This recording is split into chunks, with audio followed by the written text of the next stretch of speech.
Well, the humidity continues here in the Tennessee Valley. Yeah, let's check back with Cedric Haynes in the Storm Alert Center. That's one thing that doesn't seem to let up, Cedric. Yeah, you know, it's the dog days of summer. We're on day 4 of that now officially, but there may be some relief in sight in the not so distant future. We'll talk more about that in just a moment. Outside right now, we have a mix of sun and clouds showing up across the area. Temperatures 89 degrees currently in downtown Chattanooga, but it feels like it's 93 degrees. So we've got a heat index and a little bit of a light breeze out there as well. We're also keeping an eye on the radar. There are a couple of isolated showers and downpours showing up out there. Notice we had some activity kind of moving from south to north today. So that's the direction of where the wind is coming from. So that tells us this moisture is coming in from the Gulf of Mexico and off of the Atlantic Ocean off the southeast coast. So here we go. We got some downpours near the Spencer area as this moves north and east of Van Buren County, and a couple of more down towards portions of Grundy County as well. As we go down to the south, we're watching a little cluster of heavy rainfall moving from Tryon north, now about to make its way into the Lafayette area. We'll watch this because this could potentially approach portions of the Tennessee Valley as we get towards your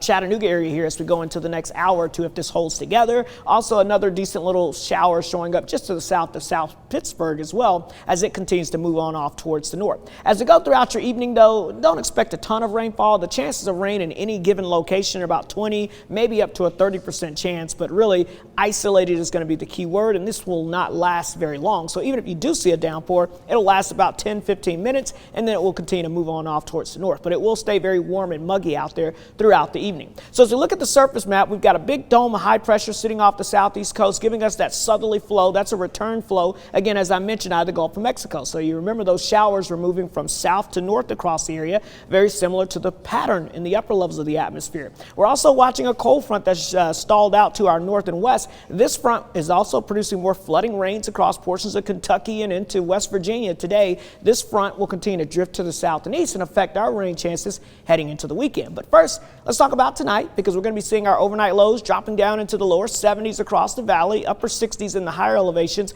It's going to stay on the warm and muggy side. And then as we go into your Friday, TGIF to everyone out there, we're looking at these temperatures right around 90 degrees for a high. But again, we'll have that 20 to 30% chance of some of those afternoon pop-up showers and storms. We'll be right around 90 in the valley. We'll be in the upper 80s in the outlying areas across the north and northeast. But overall, temperatures about 90 degrees or so for your high. Let's talk about your latest futurecast here, because it is showing us again the isolated storm chances we have today. Those will fade out as we go into tonight. And then as we go into your Friday, we'll return with those isolated storm chances. Better chances for more widespread scattered showers and storms off to our north on Friday.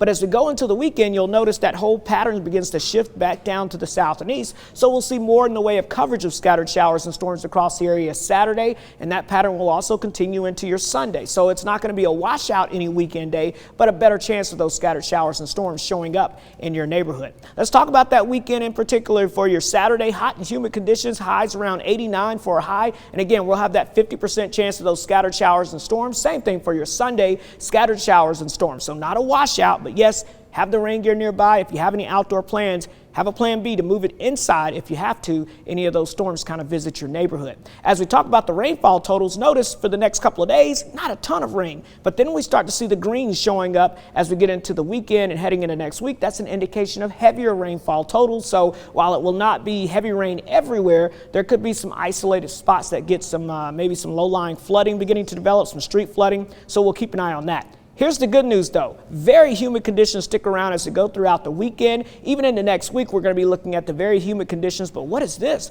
A stronger cold front showing up to the north and west of us. That will drift into the area as we get towards the second half of next week, ushering in drier, less humid air and slightly cooler air as we get towards the end of next week. So fingers crossed, we may see our first somewhat impactful front finally moving back into the area. Here's your Storm Alert 7-day forecast. 91 for us today, Friday, for a chance of those pop-up showers and storms. Better chances of showers and storms for the weekend. Again, scattered, but still, I do think there will be a better coverage of those storms. And then we'll watch that stronger front potentially by the middle of next week with some cooler, less humid air by next weekend.